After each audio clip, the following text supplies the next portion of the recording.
अम्ल सार एवं लवण। पिछली कक्षा में अध्ययन किया होगा कि भोजन खट्टा अथवा कड़वा स्वाद भोजन में विद्यमान क्रमशः अम्ल और सार के कारण होता है। यदि आपके परिवार का कोई सदस्य अत्यधिक भोजन करने के कारण अम्लता से पीड़ित है तो आप कौन सा उपचार सुझाएंगे? नींबू पानी, सिरका या बेकिंग सोडा का विलयन? उपचार बताते समय आप किस गुणधर्म का ध्यान रखेंगे? आप जानते हैं कि अम्ल सार एक दूसरे के प्रभाव को समाप्त करते हैं। आपने अवश्य ही इसी जानकारी का उपयोग किया होगा। याद कीजिए कि कैसे हमने बिना स्वाद चखे खट्टे अथवा कड़वे पदार्थों की जांच की थी। आप जानते हैं कि अम्लों का स्वाद खट्टा होता है, ये नीले लिटमस पत्र को लाल कर देते हैं, जबकि सारकों का स्वाद कड़वा होता है, ये लाल लिटमस पत्र को नीला कर देते हैं। लिटमस एक प्राकृतिक सूचक होता है, इसी प्रकार हल्दी भी एक ऐसा सूचक है। क्या आपने कभी ध्यान दिया है कि श्वेत कपड़े पर लगे सब्जी के दाग पर जब सारी प्रकृति वाला साबुन रगड़ते हैं तब उस धब्बे पर रंग भूरा लाल हो जाता है, लेकिन कपड़े को अत्यधिक जल से धोने के पश्चात वह फिर से पीले रंग का हो जाता है। अम्ल एवं सार की जांच के लिए आप संश्लेषी सूचक जैसे मेथिल ऑरेंज एवं फिनोल्फ्थेलिन का उपयोग कर सकते हैं। इस अध्याय में हम अम्ल सार की अभिक्रियाओं के बारे में अध्ययन करेंगे। हमें जानकारी प्राप्त होगी कि अम्ल सार कैसे एक दूसरे के प्रभाव को समाप्त कर देते हैं। साथ ही दैनिक जीवन में पाई जाने वाली उपयोग में आने वाली बहुत सी रोचक वस्तुओं के बारे में भी हम अध्ययन करेंगे। लिटमस, क्या आप जानते हैं लिटमस विलयन बैंगनी रंग का रंजक होता है जो थैलोफाइट समूह के लिचेन पौधे से निकलता है। लिटमस विलयन बैंगनी रंग का रंजक होता है जो थैलोफाइटा समूह के लिचेन पौधे से निकलता है। प्राय इसे सूचक की तरह उपयोग किया जाता है। लिटमस विलयन जब न तो अम्लीय हो न क्षारीय हो तब यह बैंगनी रंग का होता है। जब न तो क्षारीय होता और न अम्लीय होगा तो वह बैंगनी रंग दिखाएगा। बहुत सारे प्राकृतिक पदार्थ जैसे लाल पत्ता गोभी, हल्दी, ड्राइन हाइड्रेंजिया, पिटूनिया और जेरानियम जैसे कई फलों की रंगीन पंखुड़ियों किसी विलयन में अम्ल सार की उपस्थिति को सूचित करते हैं। इन्हें अम्ल सारक सूचक या कभी कभी केवल सूचक कहते हैं। आपको 3 प्रश्नावलियां दी जाइए। एक आश्रित जल सेंस, 2 अम्लीय विलयन, दूसरे क्षारीय विलयन ने केवल लाल लिटमस पत्र दिया है तो प्रश्नावली रखें। अम्ल सार के रासायनिक गुणधर्म समझना। प्रयोगशाला में अम्ल सार। विज्ञान की प्रयोगशाला से हाइड्रोक्लोरिक अम्ल HCl, सर्बिल अम्ल H2SO4, नाइट्रिक अम्ल HNO3, एसिटिक अम्ल CH3COOH, sodium hydroxide NaOH, calcium hydroxide CaOH2, potassium hydroxide KOH, magnesium hydroxide MgOH2 एवं अमोनियम हाइड्रोक्साइड NH4OH के विलयनों के नमूने एकत्रित कीजिए। ऊपर दिए गए प्रत्येक विलयन की एक बूंद वॉच ग्लास में बारी बारी से रखिए एवं सारणी 2.1 के अनुसार जांच कीजिए। लाल लिटमस, नीले लिटमस, तुलबतरे मैले विलयन के साथ किए गए विलयनों में क्या क्या परिवर्तन देखे देंगे। रंग में परिवर्तन के द्वारा ये सूचक हमें बताते हैं कि कोई पदार्थ अम्ल या सार। कुछ ऐसे पदार्थ होते हैं जिनकी गंध अम्ल या सारीय माध्यम भिन्न होती है, इन्हें गंधकीय सूचक कहते हैं। जिनकी गंध अम्लीय एवं क्षारीय माध्यम में भिन्न होती है उन्हें गंधकीय सूचक कहते हैं। इनमें कुछ सूचकों की जांच करें। बारीक कटी हुई प्याज तथा स्वच्छ कपड़े के टुकड़े को एक प्लास्टिक के थैले में लीजिए। थैले को कसकर बांध दीजिए और पूरी रात फ्रीज में रहने दीजिए। जब इस कपड़े के टुकड़े का उपयोग अम्ल और क्षार की जांच के लिए किया जाता है, इसमें से 2 टुकड़े लीजिए एवं उनकी गंध की जांच कीजिए। इन्हें स्वच्छ सतह पर रखकर उनमें से एक टुकड़े पर तनु HCl विलयन की कुछ बूंदें, दूसरे पर तनु NaOH विलयन की कुछ बूंदें डालिए। दोनों टुकड़ों को जल से धोकर उनकी गंध की पुनः जांच कीजिए। कहीं कहना चाहे अपने परीक्षणों को लिखिए। अब थोड़ा तनु वेनिला और लौंग का तेल लीजिए, इनकी गंधों की जांच कीजिए। एक वर्तली में तनु HCl विलयन एवं दूसरी में तनु NaOH हाइड्रोक्लोरिक सोडियम हाइड्रोक्साइड का विलयन लीजिए। दोनों में तनु वेनिला एसेंस की कुछ बूंदें डालकर गंध की पुनः जांच कीजिए। यदि गंध में कोई बदलाव है तो उसे दर्ज कीजिए। इसी प्रकार तनु हाइड्रोक्लोरिक अम्ल और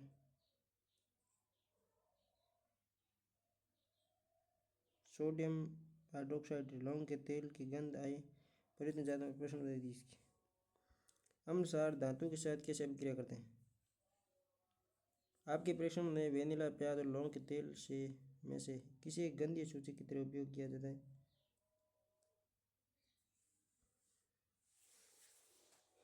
एक पतंजलि में 5 ml तनु सल्फ्यूरिक अम्ल लीजिए। इसमें दानेदार जिंक के टुकड़े डालिए। दानेदार जिंक के टुकड़ों की सतह पर आप क्या देखते हैं? उत्सर्जित गैस को साबुन के विलयन से प्रभावित कीजिए। साबुन के विलयन में बुलबुले क्यों बनते हैं? जलती हुई मोमबत्ती को गैस वाले बुलबुले के पास ले जाइए। आपके पेशेंट अन्य HCl, HNO3CH, 3COH दोहराइए। ये ऐसे काम होता है। स्टैंड है, प्रज्ञाली है, तनु सल्फ्यूरिक अम्ल है, दानेदार जिंक के टुकड़े। हाइड्रोजन गैस के बुलबुले निकल रहे हैं। प्रवाह नली। फटफट की आवाज़ के साथ हाइड्रोजन का दहन होता है। मोमबत्ती जल रही है। हाइड्रोजन से भरे बुलबुले। साबुन का विलयन।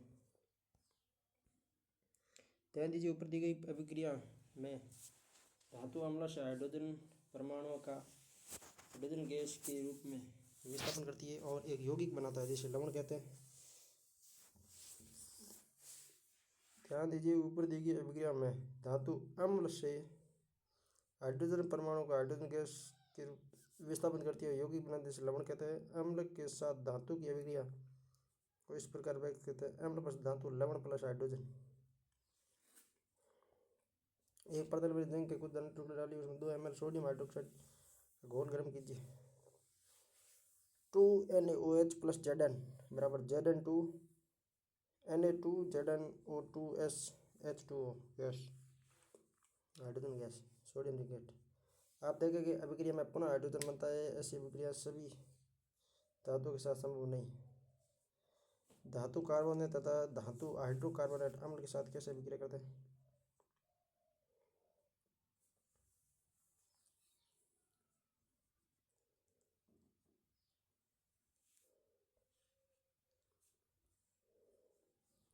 Na2CO3 प्लस 2HCl बराबर 2NaCl plus H2O plus CO2।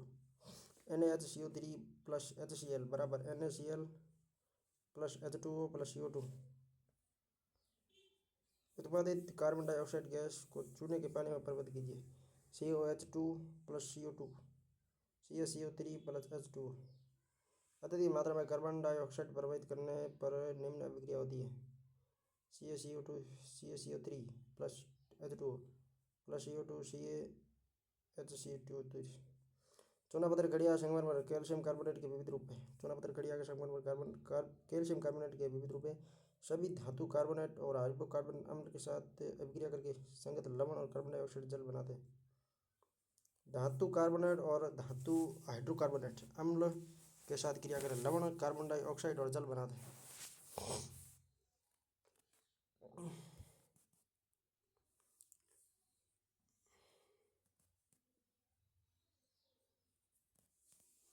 NaOH plus HCl बराबर NaCl प्लस H2O। अम्ल और क्षारक की अभिक्रिया के परिणाम स्वरूप लवण और जल प्राप्त होता है तथा इसे उदासीन की अभिक्रिया कहते हैं। सामान्यतः उदासीन अभिक्रिया को इस प्रकार लिख सकते हैं। अम्ल प्लस क्षार बराबर लवण प्लस जल। अम्लों के साथ धात्विक ऑक्साइडों की अभिक्रिया। धातु प्लस अम्ल बराबर लवण प्लस जल। आप देखें कि विलयन का रंग नील हरित हो जाएगा। कॉपर ऑक्साइड घुल जाता है। विलयन का क्षारक एवं अम्ल की अभिक्रिया से ही धात्विक ऑक्साइड अम्ल के साथ अभिक्रिया करके लवण और जल प्रदान करते हैं। अतः धात्विक ऑक्साइड को क्षारीय ऑक्साइड भी कहते हैं। धात्विक ऑक्साइड को क्षारीय ऑक्साइड। क्षारक के साथ अधात्विक ऑक्साइड अभिक्रिया। कार्बन डाइऑक्साइड एवं कैल्शियम हाइड्रोक्साइड चूने के पानी के बीच हुई अभिक्रिया। कैल्शियम हाइड्रोक्साइड जो एक क्षारक है, कार्बन डाइऑक्साइड के साथ अभिक्रिया करके लवण एवं जल का निर्माण करता है। चूंकि ये क्षारक एवं अम्ल के बीच होने वाली अभिक्रिया के समान है, अतः हम ये निष्कर्ष निकाल सकते हैं कि अधात्विक ऑक्साइड अम्लीय प्रकृति के होते हैं।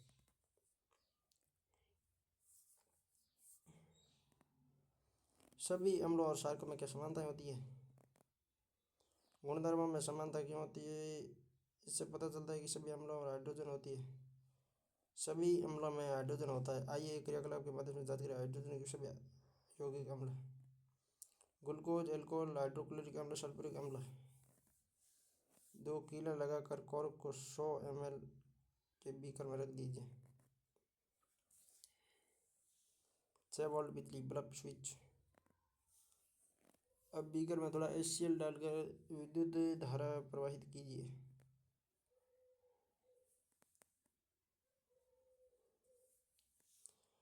अम्ल की स्थिति में बल्ब जलने लगता है, जैसा 2.3 में दिखाया गया है।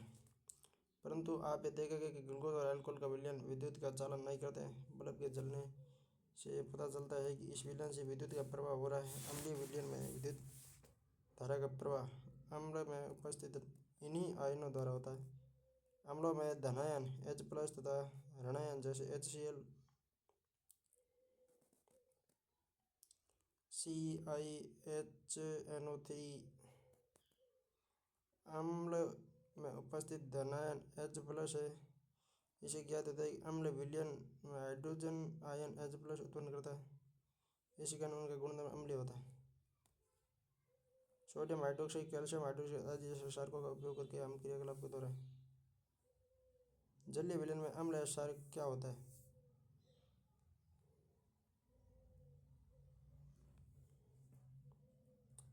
परख पकड़ने वाला चिमटा। परख सोडियम क्लोराइड, कैल्शियम क्लोराइड वाली रक्षक नली।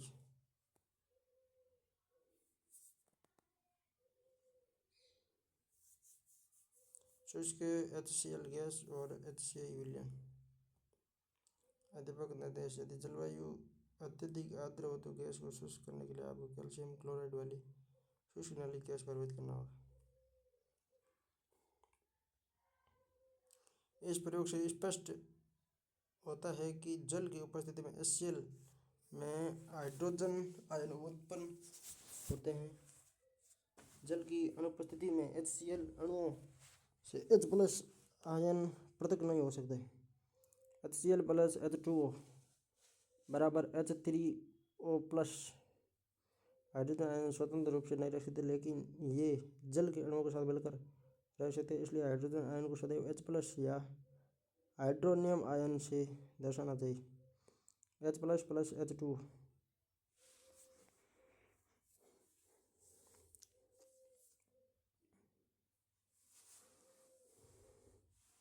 क्या आप जानते हैं सभी क्षारक जल में घुलनशील नहीं होते? जल में घुलनशील क्षारक को क्षार कहते हैं।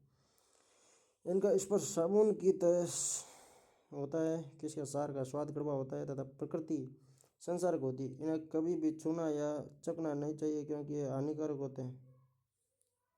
कौन? क्षार। NaOH बराबर Na+OH, KOH, KOH, MgOH, Mg2+। क्षारक में जल हाइड्रोक्साइड आयन उत्पन्न करते हैं। जल में घुलनशील क्षारक को क्षार कहते हैं। अम्ल और क्षार मिलकर लवण और जल बनाते हैं।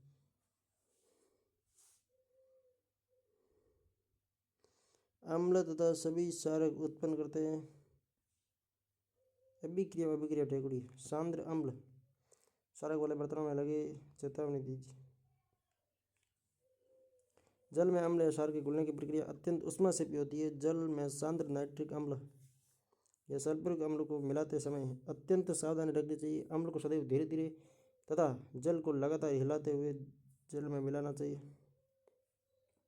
सांद्र अम्ल में जल मिलाने पर उत्पन्न हुई ऊष्मा के कारण मिश्रण अस्फलित होकर बाहर आ सकता है तथा आप जल सकते हैं। साथ ही अत्यधिक स्थानीय ताप के कारण प्रयोग में उपयोग किया जा रहे कांच का पात्र भी टूट सकता है।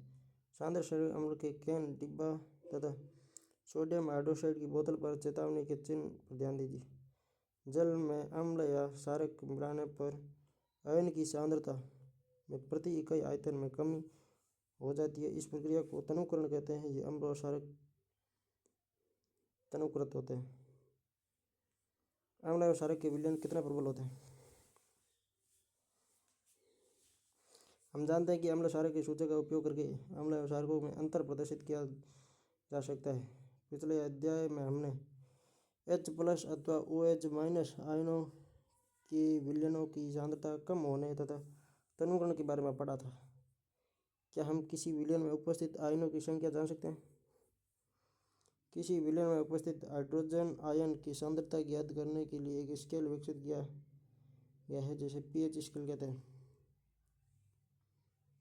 pH में P सूचक है पुष्पांश, जो एक जर्मन शब्द है जिसका अर्थ होता है शक्ति। P शक्ति का सूचक है और pH स्केल में सामान्यतः 0 अधिक अम्लता से 14 अधिक क्षारीय, 0 में अधिक अम्लता होती है और 14 में अधिक क्षारीयता होती है। pH को ज्ञात कर सकते हैं।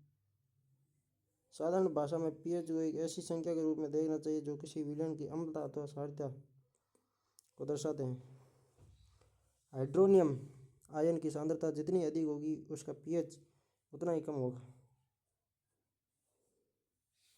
किसी भी उदासीन विलयन में pH का मान 7 होगा। उदासीन है तो वो 7 पर रहेगा।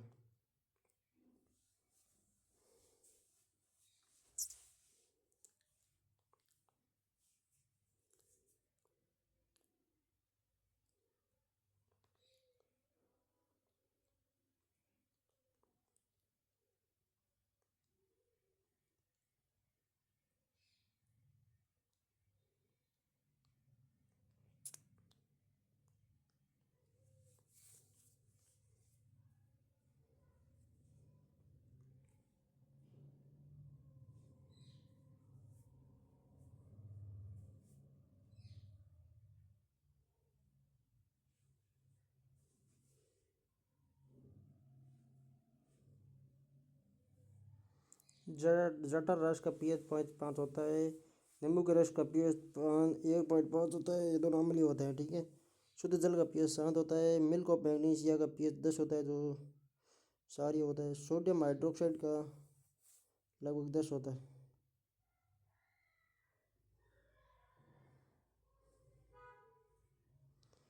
अम्ल तथा क्षारक की शक्ति विलयन जल में क्रमशः H+ आयन और OH- आयन की संख्या पर निर्भर करती है। यदि हम समान सांद्रता के हाइड्रोक्लोरिक अम्ल तथा एसिटिक अम्ल जैसे एक मोलर विलयन लेते हैं तो वह विभिन्न मात्रा में हाइड्रोजन आयन उत्पन्न करेंगे। यदि संख्या में H+ आयन उत्पन्न करने वाले अम्ल प्रबल अम्ल कहलाते हैं, जबकि कम H+ आयन उत्पन्न करने वाले अम्ल दुर्बल अम्ल कहलाएंगे। दैनिक जीवन में pH का महत्व। क्या पौधे एवं पशु pH के प्रति संवेदनशील होते हैं? हमारा शरीर 7 से 7.8 pH प्राश के बीच कार्य करता है। जीवित प्राणी संकीर्ण pH प्राश में ही जीवित रह सकते हैं। वर्षा के जल का pH जब 5% से कम होता है तो अम्लीय वर्षा होती है। अम्लीय वर्षा का जल जब नदी में प्रवाहित होता है तो नदी के pH मान कम हो जाता है। ऐसी नदी में जलीय जीवधारियों की उत्तरदायिता कठिन हो जाती है। दूसरे ग्रह में अम्ल पदार्थ। शुक्र यानी वेनस का वायुमंडल सल्फ्यूरिक अम्ल के मोटे श्वेत और पीले बादलों से बना है। क्या आपको लगता है कि इस ग्रह पर जीवन संभव है? अरे यार, फिर अम्लीय अम्ल ज़्यादा होगा तो कहाँ से जीवन संभव होगा? आपके बगीचे की मिट्टी का pH क्या है? माना कहीं टका यार कट बगीचो हट मानो बादर बउड़ो पूरे खेत में फिर जाओ क्या हाँ सब होना चाहिए लोग के इंडिजीनियस एकदम विकसित भारत। अरे देख किताब बनाने वाला घर आके बगीचो है ना, मतलब हैंगर बगीचो है यहाँ, तो गलत फहमी। बगीचो का इन मारदड़ मार बाकड़ी को बड़ी कल्टी पेरूड़ी। हमारे पाचन तंत्र का pH ये अत्यंत रोचक है कि हमारा उदर हाइड्रोक्लोरिक अम्ल उत्पन्न करता है। ये उदर को हानि पहुंचाए बिना भोजन के पाचन में सहायक होता है। अपच की स्थिति में उदर अत्यधिक मात्रा में अम्ल उत्पन्न करता है, जिसके कारण उदर में दर्द एवं जलन का अनुभव होता है। इस दर्द से मुक्त होने के लिए एंटी एसिड जैसे क्षारकों का उपयोग किया जाता है। इस अध्याय के आरंभ में ऐसा ही एक उपचार आपने अवश्य सुझाया होगा। ये एंटासिड अम्ल की अधिक मात्रा को प्रदर्शित करता है। Magnesium hydroxide, milk of magnesia जैसे दुर्बल क्षारकों का उपयोग किया जाता है पाचन तंत्र में। pH परिवर्तन के कारण दंत क्षय। मुंह के pH का मान 5.5 से कम होने पर दांतों का क्षय प्रारंभ हो जाता है। दांतों का इनेमल दंत वल्क कैल्शियम हाइड्रोक्सी टाइट।